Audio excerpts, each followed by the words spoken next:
একটা দেখুন, গণ অভ্যুত্থানের পরপরে আমরা দেখলাম হঠাৎ একটা ভারত বিরোধী একটা অবস্থা। সেটা হলো গত 15 বছর ভারতের নীতির কারণ। গত 15 বছর বাংলাদেশে যেই সরকার ছিল, সেই সরকারের আমলে সুষ্ঠু নির্বাচন হয়। সেই সব নির্বাচনে ভারত আবার তখনকার সরকারকে সমর্থন দিয়ে গেছে, এবং ভারত দ্বিপাক্ষিক নদীগুলোতে পানির ন্যায্য হিস্সা দেয়নি বাংলাদেশ। এরকম বাণিজ্যিক ভারসাম্য ছিল, ভারতের দিকেই ভারসাম্য হেলে পড়েছিল।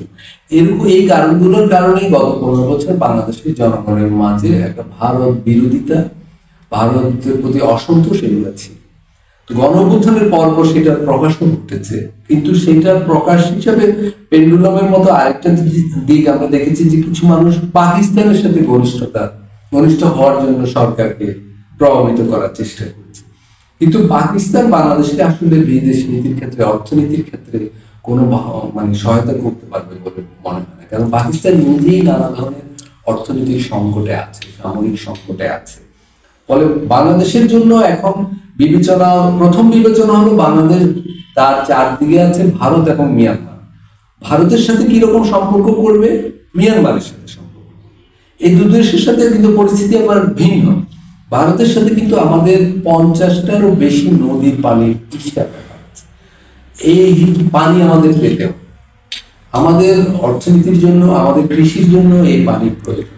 ফলে এখন ভারতের সাথে যদি আমাদের সম্পর্কটা স্বাভাবিক না থাকে, আমাদের তরফ থেকে যদি স্বাভাবিক না থাকে, এটার জন্য আমাদের ভুক্তভোগী হতে মানে আমাদের ক্ষতির সম্ভাবনা আছে। আবার ভারতও এই গণ অভ্যুত্থানের পর বাংলাদেশের নতুন রাজনৈতিক ব্যবস্থাকে মেনে নিতে পারছে। ভারতে বাংলাদেশ সম্পর্কে নানা ধরনের অপপ্রচার হচ্ছে। বাংলাদেশ সম্পর্কে ভারত যে একটা ক্ষুব্ধ, অসন্তুষ্ট, সেটা প্রকাশ পাচ্ছে তার পুশকিনের ভিতর দিয়ে।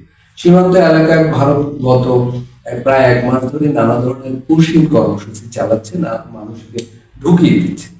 তো তার মানে ভারতের সাথে আমাদের সম্পর্কটা এই মুহূর্তে স্বাভাবিক নেই। তো এই স্বাভাবিক না থাকার একটা বড় বিপদ আমি সামনে দেখছি, সেটা হলো গঙ্গার পানি চুক্তি এই বছরই নবায়ন হয়।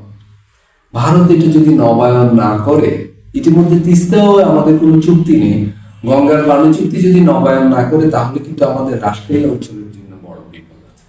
তাহলে একদিকে তিস্তা চুক্তি না থাকার কারণে রংপুর বিভাগের সংকট, গঙ্গা চুক্তি নবায়ন না হলে রাষ্ট্রীয় বিভাগের জন্য সংকট, এই দুটো সংকটের ব্যাপার আছে। আবার ভারত অসন্তুষ্ট থাকলে আমাদের সীমান্ত, এই বিশাল 3 দিকের সীমান্ত কিন্তু অস্থির থাকে। গত 1 মাস ধরে যে পুশকিন হচ্ছে, সীমান্ত এলাকায় কিন্তু শান্তি নেই। তো দেখা যাচ্ছে যে ভারতের সাথে যে কোনো উপায়ে আমার একটা সুসম্পর্ক করতেই হবে। এখন সেটা কিভাবে, সেটা কি অন্তর্বর্তীকালীন সরকারের আমলে সম্ভব, না পরবর্তী সরকারের জন্য অপেক্ষা করতে হবে, এইটাই হলো চ্যালেঞ্জ। আমি বলবো যে কোনো উপায়ে অন্তর্বর্তীকালীন সরকারের উচিত রাজনীতিবিদদের সাথে বসা এই বিষয়ে, যে ভারতের সাথে আমরা সম্পর্কটা কি করব, মিয়ানমারের সাথে কি করব। আমাদের সব সরকারের একটা সমস্যা হলো তারা নিজে নিজে সমস্যাটার সমাধান খোঁজে, সিদ্ধান্ত। দেখুন, ভারত পাকিস্তান যখন যুদ্ধ হলো, ভারত কিন্তু যুদ্ধ শুরু করার আগে পরে তাদের বিরোধী দলের সঙ্গে বসেছে। আমাদের সরকার কিন্তু এই যে মিয়ানমারে এত কিছু হচ্ছে, সেখানে আরাকান আর্মি দখল করে নিয়েছে, ভারত সীমান্তে পুশকিন করছে, আমাদের অন্তর্বর্তীকালীন সরকার নানা বিষয়ে বিরোধী দলের সঙ্গে বসছে, রাজনীতিবিদদের সঙ্গে বসছে, কিন্তু এইসব সমস্যা নিয়ে এখন বসে। তার মানে সরকার একাই বোধহয় সিদ্ধান্ত নিতে চাচ্ছে, কিন্তু সরকার একা সিদ্ধান্ত নিলে তো সেটা পারবে। ভারত তো একটা পড়াশোনা, জাতীয় ঐক্যমত প্রয়োজন যে কোনো বিষয়। ফলে সরকারের এই যে টেন্ডেন্সি, আমি বলবো এই টেন্ডেন্সিটা খুব ফলপ্রসূ হবে, এটা হলো একটা ব্যাপার।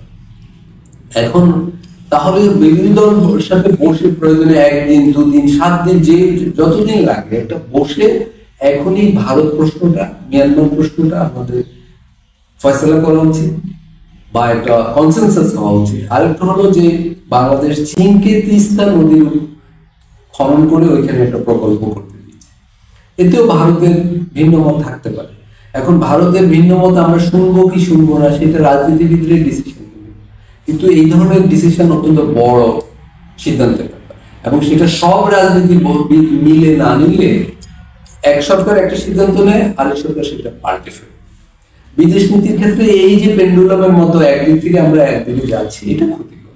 আমাদের একটা ভারসাম্যপূর্ণ বিদেশ নীতি থাকতে হবে এবং তাতে মোটামুটি একটা জাতীয় কনসেনসাস, একটা ঐক্যমত থাকতে হবে। না হলে কিন্তু আমাদের বারবার হোঁচট খেতে